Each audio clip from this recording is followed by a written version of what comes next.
An explosion ripping through a West Virginia mine owned by Massey Energy. The death toll stands at 25. 4 miners are still missing deep underground. Shares of Massey Energy under pressure on the news. The mine has a recent history of many safety violations, and CNBC's Hampton Pearson has the latest from Washington. Hampton.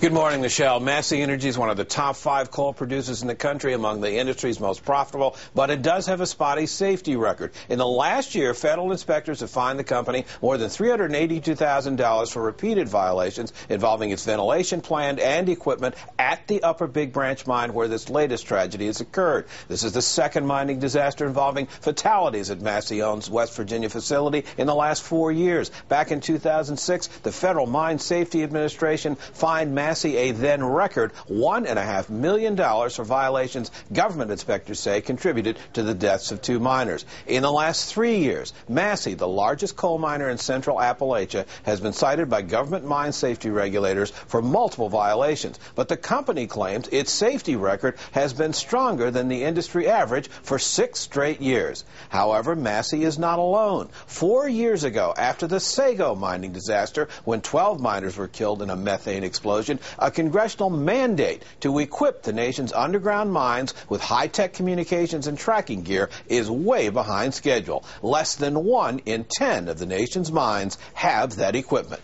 Massey and its CEO, Don Blankenship, are no strangers to controversy. In 2007, a lawsuit from a rival company claiming it had been run out of business by Massey made it all the way to the Supreme Court. A state justice who had received $3 million in campaign support from Blankenship refused to recuse himself from that case. It triggered a landmark ruling from the U.S. Supreme Court establishing new standards for when judges should step aside.